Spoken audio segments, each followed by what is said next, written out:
It's that time of year again. It is the time for the annual sex sermon. So, beloved, let's recap. Over the last two sex sermons, we've talked about intimacy, sexual orientation, and touch, and yes, sex. Some of you may still remember the pizza analogy that I borrowed from my colleague, Reverend Deborah Hafner. Do you remember that?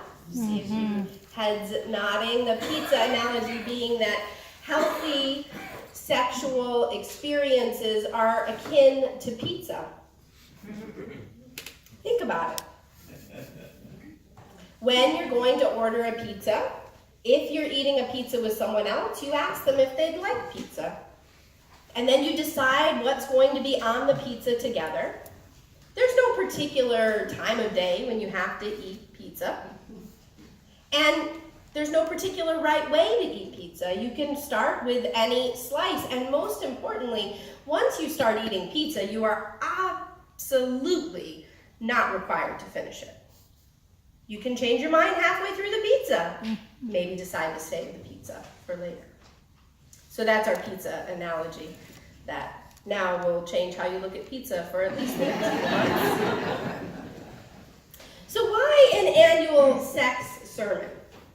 Well, our faith has an abiding commitment to fostering healthy sexuality that emphasizes self-worth, sexual health, responsibility, justice, and inclusivity.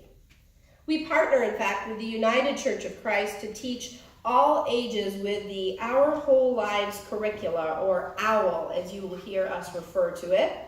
OWL is Comprehensive Lifespan Sexuality Education. And when you look at our faith tradition, we have been teaching comprehensive lifespan sexuality education for over 40 years. We understand that sexuality is a key aspect of what it means to be human. Amen? Amen. We know that if we are to affirm and promote the inherent worth and dignity of every single person, then religion must respond with a holistic approach to sexuality. Which brings us to the annual sex sermon. Now, hopefully we talk about sex and sexuality more than once a year, given how important it is and how many unethical messages are blasted at us and our families every single day. So as I say every year, let's talk about sex, baby. Let's talk about you and me. Let's talk about all the good things and the bad things that may be. Let's talk about sex. Thank you, Salt and Pepper. This year, we are going to explore non-monogamous relationships. According to a 2017 paper in the Journal of Sex and Marital Therapy, more than 1 in 5 American adults have engaged in consensual non-monogamy in their lifetime. Now, this finding was consistent across education, age, income, political affiliations, religion, and race, slightly higher for LGBTQ folks, but otherwise consistent. So how do we understand non-monogamy as Unitarian Universalists? To start with, we probably need to understand that there are many forms of non-monogamy. Here are a few. There's polygamy, which you've probably heard about. Yes, folks have heard about. Everyone's always frightened to raise their hand on annual sex. You just don't know what you're saying yes to. There's no photos being taken. We're just asking some questions. So polygamy, right, is biblical after all. Consider Abraham or Jacob. Now, polygamy can be a man who has multiple wives or a woman who has multiple husbands. The first, in fact, is called polygamy, and the second is polyandry. Polygamy is often inaccurately referred to as one man with multiple wives, but really it's an umbrella category with 2 different kinds within it. There's actually a third kind I didn't put up there, which is polygynandry, which is where several people form a marriage unit together. Then there are open marriages or open relationships, right? It's a broad term used to describe a couple who agrees to engage in consensual sexual relationships outside of their marriage. One form of this that many of us have probably heard of is swinging. Monogamish sounds like a sitcom, but it's not. It's a new category emerging in studies where couples are mainly monogamous, with agreed upon limitations or exceptions to that monogamy. And finally, polyamory. Dr. Elizabeth Sheff, who's a sociologist and an expert in sexual minority families with children, and an author of the book The Polyamorous Next Door: Inside Multiple Partner Relationships and Families, she defines polyamory in this way.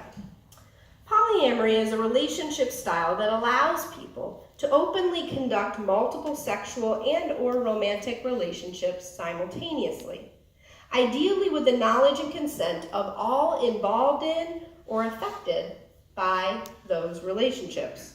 Polyfidelity is similar, except that it's a closed relationship style that requires sexual and emotional fidelity to an intimate group that is larger than two. Still with me? Okay, good. Polyaffective relationships are emotionally intimate, non-sexual connections among people connected by a polyamorous relationship. Might be two heterosexual men who are both in sexual relationships with the same women and have co-spousal or brother-like relationships with each other. So this, on this annual Sex Sunday, is what we're going to focus on: polyamory. Now, I know there are folks in our community who are in non-monogamous relationships. But for those of you in monogamous relationships, or for those of you who are not in any relationship, you may think, what on earth does this sermon have to do with me? I think we just lost the live feed, folks. You're okay. You're good. Keep going. When I was in seminary, discussing polyamory from a theological perspective was very common. The big questions that seminarians would always ask one another was, if you are serving a congregation, would you officiate a poly wedding? This was a very common question that seminarians would ask each other. Emily's nodding. I didn't check with her ahead of time, but it sounds like that happened at Meadville as well. Yeah, okay. Now, the answers vary.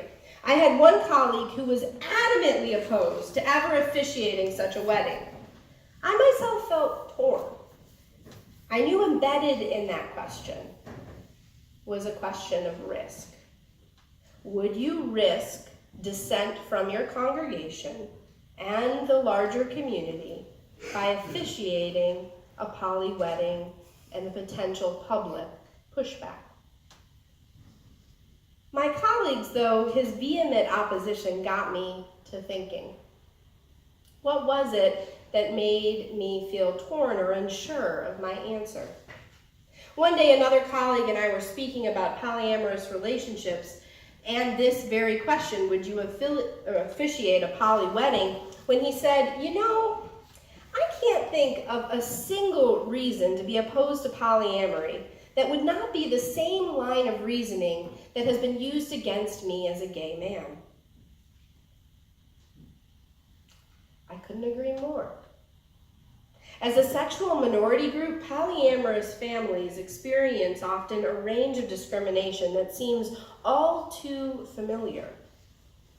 In most places, they have no protection from being fired, to having children taken from them, or from being denied entry into a partner's hospital room during critical times. And yet my answer every time I was asked in seminary, would you officiate a poly wedding, was a slow headshake no. I spoke to several polyamorous individuals and couples in order to prepare for today, and one common theme that they wanted me to share was resisting the misconceptions and the stereotypes. One couple insisted that polyamory really is quite difficult and not at all some kind of easy way out of monogamy. Another individual said, quote, you know, most people say it's all about sex, but it's about relationship. For me, I'm not so into sex, but polyamory allows me to be in relationship with people who can be in sexual relationships with other people in ways that I am not interested in. One couple said, "Oh my God, all people ever think about are orgies when we first tell them." But that denies the depth of work we've done to overcome jealousy, to learn about one another and ourselves, and to, well, grow as people. One of the big things I often hear about polyamory is you can't possibly love more than one person at one time. But those of us with multiple children know that this isn't true. Those of us who have multiple parents similarly know this isn't true. When you trace all of the other reasons, if someone is in a polyamorous relationship and you ask the question, is it ethical? Just as anyone in a monogamous relationship would be called to the same level of ethics, there's nothing in our faith that would lead you to anything but an affirmation. Can these relationships not live up to the same aspirations that I named when we began, those of self-worth, sexual health, responsibility, justice, and inclusivity? And this is the reason I think understanding polyamory applies to all of us. The non-monogamous, the monogamous, the engaged in relationship, and those not engaged.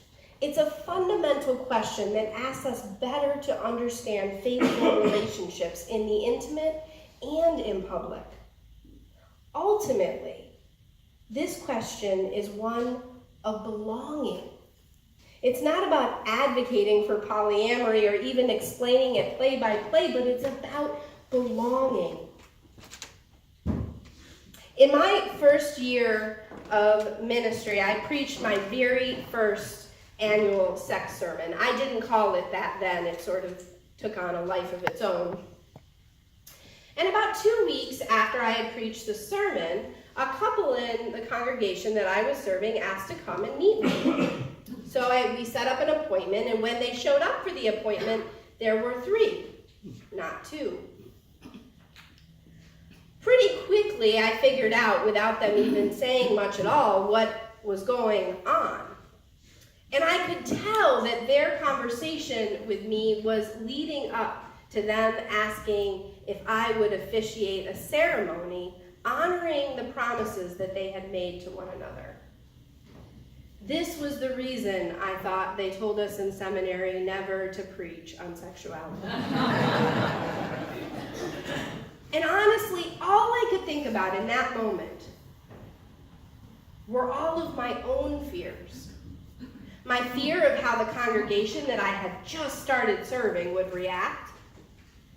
My fear of the newspaper article that would be published the very next day.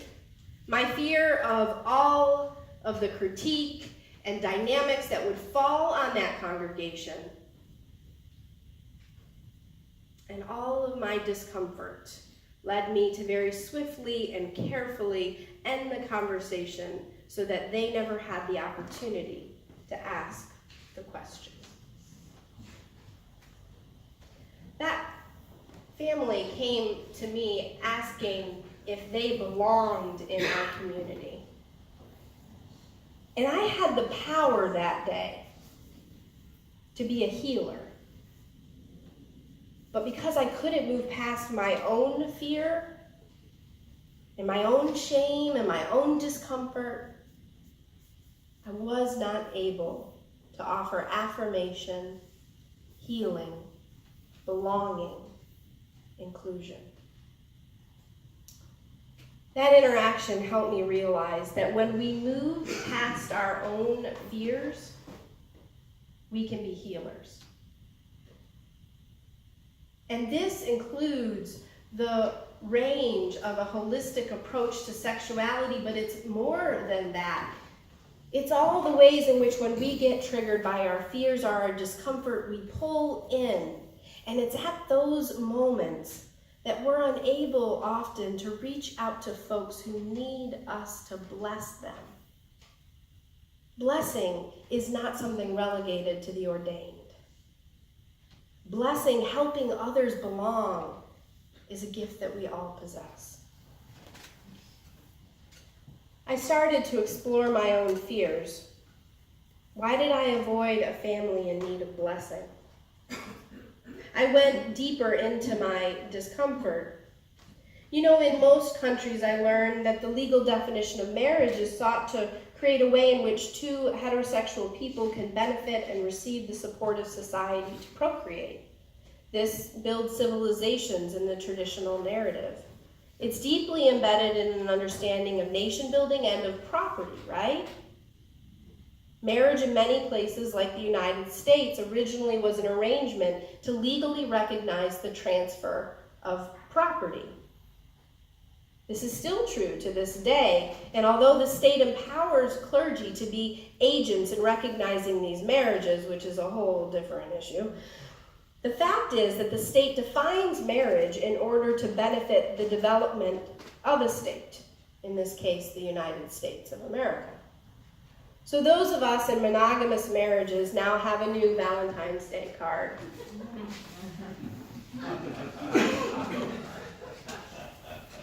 I'm just kidding. It doesn't mean we're all empire builders. But it's real, right? It helps us understand what might be underneath our assumptions and therefore underneath our fears.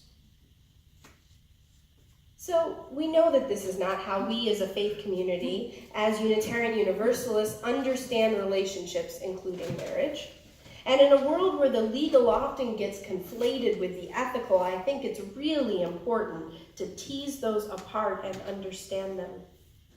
In our tradition, I believe we understand love and relationships as a core way to live out our principles, including the first one, affirming the inherent worth and dignity of every person. This includes all manner of relationships, including those that are sexual or otherwise intimate.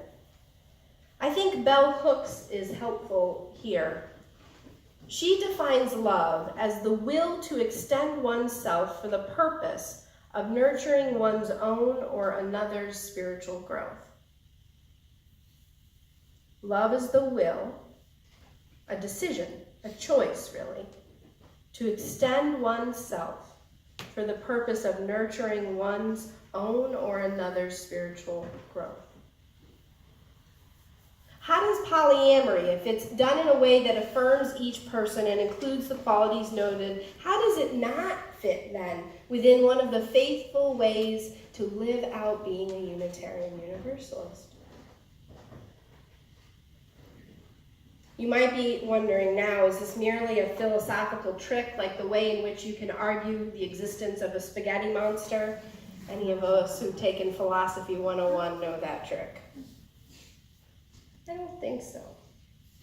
If we use Bell Hooks' definition here as the will to extend oneself for the purpose of one's own or another's spiritual growth, which probably will never be a bumper sticker, then polyamory would seem a way in which individuals and people could grow. And moreover, that affirmation of polyamorous relationships, as long as it meets the same expectations that we have as Unitarian Universalists for monogamous relationships, that affirmation from a community would seem a way in which love from the intimate into the public could challenge us all to grow. Yes? Mm-hmm. Owl and our faith has taught me that discomfort does not always signal something bad, and pleasure does not always signal something good. Our faith has taught me to discern with a moral compass the why beneath my gut reactions, which are so often trained by a larger culture that is inconsistent and incompatible with the teachings of Unitarian Universalism. Our faith has helped me learn spiritual differentiation. I can affirm life paths that aren't my own but are also equally valid. Just because I'm not polyamorous doesn't mean I couldn't affirm a relationship that is. A decade later, I recall that day when all of my fear and my shame and my discomfort took over. Looking back nearly a decade later, I wonder now, and I offer compassion to that self. I don't berate myself over what I did, but I realize now the small opportunities for growth, the risks that I could have taken in order to liberate, affirm, and bless others. Risks that in reality would not have cost me anything. That's why understanding polyamory matters in our faith, regardless of your identity or relationship status. It's about an invitation into a soul differentiation. And perhaps in those small differentiations and discernments, we really come to know one another. And to be known as a human, that is to belong, which seems to be at the core of our yearning and deeply connected to our sexuality. We need to belong. We need communities that affirm humanity beyond the cut of bias and the life threat of oppression. Places where we hear, my people are beautiful. Would I officiate a polyamorous commitment ceremony? A decade ago, no. But today, as you have taught me to be a minister and as we minister together, I would answer yes.